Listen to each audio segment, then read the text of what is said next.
John sir ടോയ്ലറ്റിലേക്ക് പോകണമുണ്ടായിരുന്നു.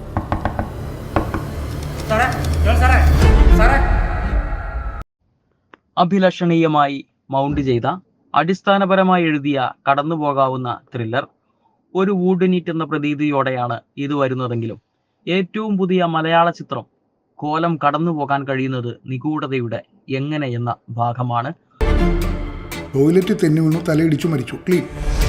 ബലപ്രയോഗം നടന്ന ലക്ഷണമൊന്നും ബോഡിയിലോ സറൗണ്ടിങ്സിലൊന്നും കാണാൻ കഴിഞ്ഞിട്ടില്ല. ഓഗസ്റ്റ് 3 രാവിലെ 10 മണിക്ക് ബിടെക് എന്ന സ്ഥാപനത്തിലെ ശുചിമുറിയിൽ മരണപ്പെട്ട് കിടക്കുന്നതായി ഒന്നാം സാക്ഷിയാൽ കാണപ്പെട്ട കാര്യത്തിന്റെ അന്വേഷണത്തിൽ നിന്നും ടിയാന്റെ മരണത്തിൽ മറ്റ് സംശയങ്ങളൊന്നും തന്നെ ഇല്ല എന്നും വെളിവായിട്ടുള്ളതാണ്. It was a well orchestrated plan. I think it's a murder. ആശയപരമായ തലത്തിൽ അതിമോഹത്തോടെ മൗണ്ട് ചെയ്തിരിക്കുന്ന കോലത്തിന്റെ ഉൽപാദന നിലവാരം ഉയർന്നതാണ്.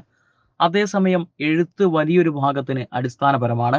കഥയിലെ പ്രധാന അഭിനയം കൗതുകകരമായി നിർവഹിച്ചതോടെ കോലം അനാവശ്യമായ കാര്യങ്ങളിൽ നിൽക്കാതെ കൃത്യമായ 2 മണിക്കൂർ റൺ ടൈമിൽ പറ്റി നിൽക്കുന്നതിലൂടെ കാഴ്ചക്കാർക്ക് സുഖകരമാകുന്നു. ബിടെക് എന്ന സോഫ്റ്റ്വെയർ സ്ഥാപനത്തിന്റെ MD ആയിരുന്ന ഐസക് ജോണിന്റെ മരണത്തിന്റെ അന്വേഷണ ചുമതല ASP സനീപ് കൃഷ്ണയ്ക്കാണ്. ഐസക് ജോണിനെ തന്റെ കമ്പനിയിലെ വാഷ്റൂമിൽ മരിച്ച നിലയിൽ കണ്ടെത്തി. കുറ്റകൃത്യം നടന്ന സംഭവം സന്ദീപിനെ മരണത്തിൽ അല്പം സംശയം ജനിപ്പിച്ചു. കൊലപാതക സാധ്യതയുണ്ടെന്ന് അദ്ദേഹം സംശയിച്ചു.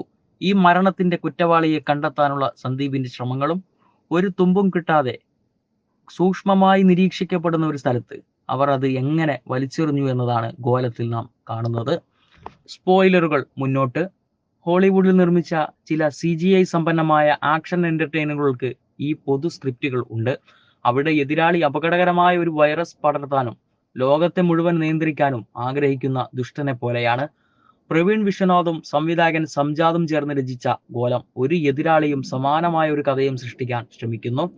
ആ സ്കെയിലിന്റെ തീമുകൾ അവതരിപ്പിക്കുന്നതിലുള്ള ബോധ്യം നമുക്കില്ലാത്ത ഒന്നാണ്. ഹിന്ദിയിലും തമിഴിലും സമാനമായ ആശയങ്ങളുടെ മോശം പതിപ്പുകൾ ഞങ്ങൾ കണ്ടിട്ടുണ്ട്.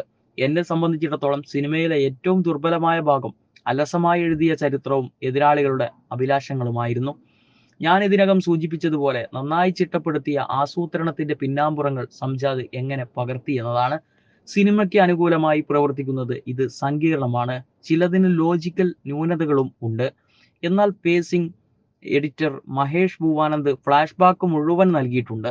കൂടാതെ കഥാപാത്രങ്ങളുടെ ചില പരിമിതികളുടെ സൂക്ഷ്മതകൾ സിനിമയുടെ പുറംകാഴ്ചയിലെങ്കിലും കാണാൻ സഹായിക്കുന്നു. വില്ലന്റെ ബിൽഡപ്പ്, സന്ദീപ് ഡോക്ടറെ എങ്ങനെ അഭിമുഖീകരിക്കുന്നു, ഡോക്ടറിൽ നിന്ന് കേൾക്കുന്ന കഥ എന്നിവയെല്ലാം ദഹിക്കാനാവാത്തതാണ്. പെരിഫറൽ പരിവേഷണം എങ്ങനെ നിർവഹിച്ചു എന്ന് സിനിമ കാണിക്കുന്ന രീതിയും അതിന് കുറച്ച് പോപ്കോൺ രസകരമായ മൂല്യവും ഉള്ളതിനാൽ നിങ്ങൾക്ക് ക്ഷമിക്കണമെന്ന് തോന്നുന്നു. നായകൻ എന്ന നിലയിലുള്ള തന്റെ 3ാമത്തെ ചിത്രത്തിലും രഞ്ജിത്ത് സഞ്ജീവ് ഉറച്ചു നിൽക്കുകയാണ്.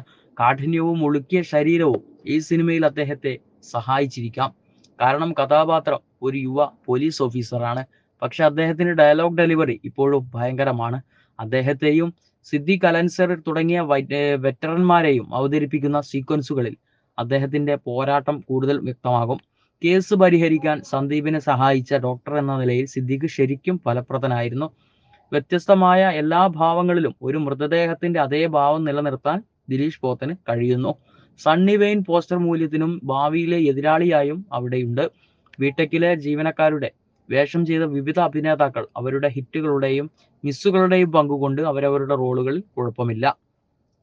ഒരു പുതിയ പ്രതിനായകനുള്ള ഒരു വലിയ തുടർച്ചയുടെ സാധ്യതയോടെ പ്രേക്ഷകരെ കളിയാക്കിക്കൊണ്ട് കോലം അവസാനിക്കുന്നു. ആ തുടർച്ചയെക്കുറിച്ച് ഞാൻ ആവേശഭരിതനാണോ എന്ന് ചോദിച്ചാൽ ഇല്ല എന്നായിരിക്കും ഉത്തരം. എന്നാൽ ദിലീപ് നായകനായ ബാന്ദ്രയുടെ അവസാനം കണ്ടപ്പോൾ ഭൂരിഭാഗം പേർക്കും തോന്നിയത് മുഖപ്പം നോ അല്ല, 1 മിനിറ്റിൽ താഴെയുള്ള രഞ്ജിത്ത് സഞ്ജീവിന്റെ ഉളുക്കിയ ശരീരം ഒഴികെ 2 മണിക്കൂർ ദൈർഘ്യമുള്ള ഈ സിനിമയിലെ മറ്റെല്ലാം കഥയ്ക്ക് ആവശ്യമാണ്.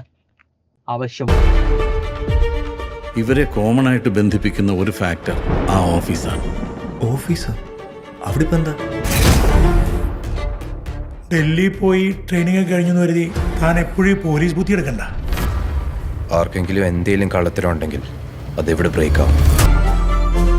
അവരെല്ലാവരും ചെയ്തു. And how? അതും ഇത്രയും ക്യാമറ കണ്ണുകളെ വെട്ടിച്ച്. That still remains a mystery.